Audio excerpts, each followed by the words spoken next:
రాష్ట్రంలో జగన్ అరాచక పాలనకు ప్రజలు చరమగీతం పాడారన్నారు ముమ్మిడివరం ఎమ్మెల్యే దాట్ల సుబ్బరాజు. గత 5 ఏళ్ల పరిపాలనలో అభివృద్ధి కుంటుపడిందని ప్రజలు గ్రహించారని తెలిపారు. ఏనాడు లేని విధంగా ప్రజలు కూటమిని భారీ మెజార్టీతో గెలిపించారన్నారు.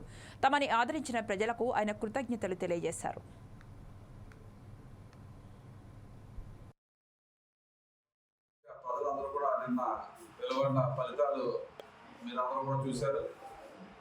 మరి ఎప్పుడు లేనటువంటి అఖండమైన మెజార్టీ 38,736 ఓట్లు మా ముమ్మడివరం నియోజకవర్గ తెలుగుదేశం, జనసేన, బీజేపీ పార్టీ కుటుంబ సభ్యులందరూ కూడా గత 2 నెలల నుంచి కూడా ఆర్ఎన్ఎస్లు ప్రచార కార్యక్రమంలో కానీ, ఎలక్షన్ కార్యక్రమంలో కానీ, పోలింగ్ చేయడంలో కానీ అన్ని రకాలుగా నాకు సహకరించి అత్యధికమైన మెజార్టీ ఇచ్చిన నియోజకవర్గ ప్రజలందరికీ కూడా బాధాభివందనాలు తెలియజేసుకుంటున్నాం.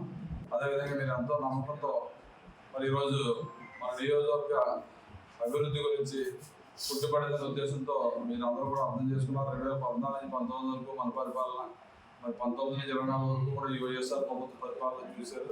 రాష్ట్ర వ్యాప్తంగా కూడా ప్రజలందరూ కూడా జగన్మోహన్ రెడ్డి నియమాలను ఒకే నినాదంతో ఓట్లన్నీ ముద్దడం జరిగింది. మరి చూశారు, కనీస ప్రతిపక్ష హోదా కూడా లేని పార్టీ అయింది. 150 సీట్లు ఇస్తే తిరిగి ప్రతిపక్ష హోదా లేదంటే ఎంత అవగాహన లేనటువంటి పరిపాలన చేసాడో ప్రజలందరూ కూడా అర్థం చేసుకున్నారు. అర్థమయ్యేలా చంద్రబాబు నాయుడు గారు కానీ, పవన్ కళ్యాణ్ గారు కానీ ఎడ్యుకేట్ చేశారు ప్రజలందరినీ.